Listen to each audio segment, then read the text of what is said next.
Hey guys, it's Adam. You'll be watching this on Sunday the 20... what was it today? Today it's Thursday 26th, 28th of March. I'll just get it over and done with first. There you go, there he is. Much love, he loves you too. Yeah, you'll be watching this on Sunday, and the reason I can be so specific about that is because it's quite a complicated webcast, this one. It's Big News Day. Right, forgive me off the bat, there's loads of things I can't be too specific about, for various reasons, but I still have to answer to different people. So I'll tell you what I can, when I can, in the way that I can, but it's all good. That's all I can say. So yeah, the big news is some of the projects I've been working on over the last few years, just kind of on the sideline, have just suddenly exploded. It's all kicking off, which is really exciting. First one is the music front. Now, loads of you have often emailed me over the past saying, would I ever do the music kind of thing, blah, blah, blah. And I've always been a bit cagey about answering, because I've always fancied a tickle at it. And an opportunity arose a while ago, and I'm grasping it, basically.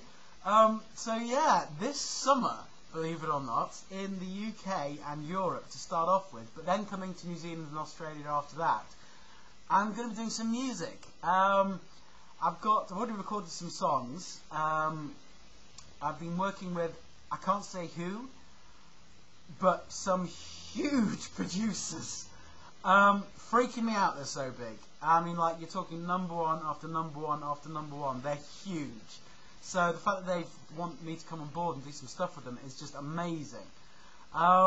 I mean, it kind of took my breath away, I must be honest, because I was just kind of, I thought, put the feelers out with the rest of my manager, and then suddenly just the response was like, damn, yeah. And it's just kicked off. So I've got some friggin' awesome songs coming, including a possible remix by Breathe Again. Yeah, I'm going old school. Sorry, that's my text going off. Oh God, Rufus, I'm dead. Go on. Sorry, broke my train of thought. Yeah, so the music thing's kind of really kicking off. So in June, July time, August time, September time, sometime in the summer anyway, in the Northern Hemisphere, I'm going to be doing some music back in the UK, Europe, and then, as I said, bring it to here later on in the year, down to New Zealand and Oz. Then, on top of all that, I have some stuff which I can't give any details away on at the moment. Sorry, I know that sucks, and I'm always saying that, but I've been kind of sworn to secrecy, or at least I've been threatened with legal action to secrecy. Some stuff over in Hollywood, in LA, some TV and film projects, which I can't say anything about, because they're all very hush-hush. But I'm going to be doing them as well, in kind of like later on in the year, basically back straight after the music. So it goes literally straight into the music, straight onto that. So it's very exciting. There's also some other stuff I need to tell you about later on, but there is some downside to all of this really awesome news, and that's Shorten Street. Now, all of you watching Shorten Street who watch my blogs know how much I love that show and how I never want to leave it. And I was hoping to do all this other stuff, the music, the stuff in Hollywood, and kind of get released to do it like some of the other actors do for plays and that kind of thing. But things kind of have come to a head anyway, because not because of what I'm doing outside of Shorten Street, but because of what's happening with the character Kieran. Basically, ever since that Christmas line storyline with regards to Morgan, I knew straight away that the writing was on the wall for Kieran. Because, Morgan was such a beautiful, sweet character that Kieran was having to behave out of character in order for him to stay in the show. Things like the Kieran I know and love and who I believe in would never have let Rachel suffer the way she did. He would have stood up and said, no, it was me, straight away. And it's been really hard for me to justify that kind of thing in my mind. So, ever since the Morgan storyline, I've known the writing was on the wall, and basically a couple of weeks ago, the producer said to me that they didn't want to carry on with the character Kieran. Well, actually, no, that's not fair. They didn't want to carry him on. They loved the character Kieran, as much as I do playing him. But the problem is they've written him into this hole, and they didn't know how to get him out of it. Because it wasn't like, say, when Maya killed Ethan, and Ethan was a bastard, and Maya was mental.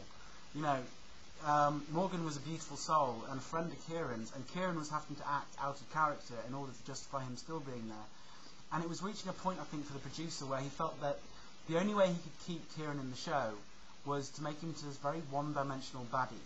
You know, just to make him evil and nasty. And that, you know, that's not what the show's about. That's not what Kieran's about, certainly. And, you know, I think it would have just been... It would have been bad for the show, it would have been bad for the audience, because they wouldn't have liked it, and it wouldn't have been good for me, because I wouldn't have felt challenged by it. I mean, one of the things I've always loved about Shortland Street is the challenge it's given me of playing this character, this kind of very Hamlet character, who's very much a good man, but in a bad life, or a bad situation, and, you know, that whole thing struggling to learn how to deal with it. So, yeah, unfortunately the producers have decided that it's time to call the book on Kieran, which is really sad, although, as I said, I've kind of known for a long time that the writing was on the wall.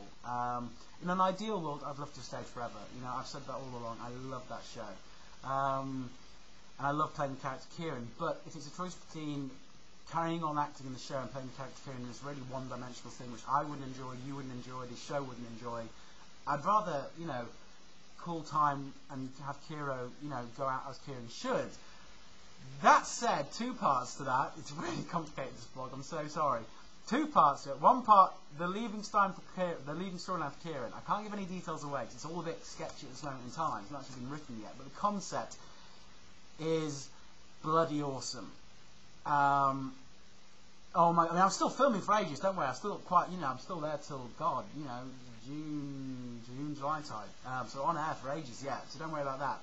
But the leaving storyline is just amazing, and it's Kieran being the Kieran I know and love, and that you know and love, and I think you're going to absolutely adore it if it pans out the way everyone's hoping, because it just rocks.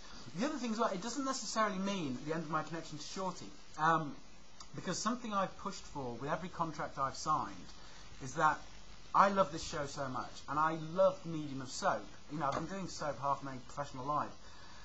So I've always had it sort of kind of done by a gentleman's handshake between me and the producer, Stephen, that when my time as an actor on the show came to an end, that I'd be given the opportunity to direct on the show.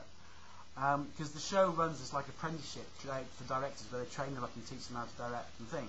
And because I understand soap, that medium, that three-camera medium, which is how it's filmed, and I love it, and I've directed in the past back in the UK doing plays and stuff, there is, I'm hoping, going to be the opportunity to direct on the show as well. I mean, that kind of all depends on Stephen, but, you know, as I said, we have this kind of this gentleman's agreement, which we shook on each time I signed a contract, so hopefully that'll bear fruit. So it doesn't even necessarily mean the end of my connection to Shortland Street, don't worry. So, yeah, that's the sad news, is that, you know, Kieran is, you know, riding off into the sunset in one way or another, but it's a very cool way.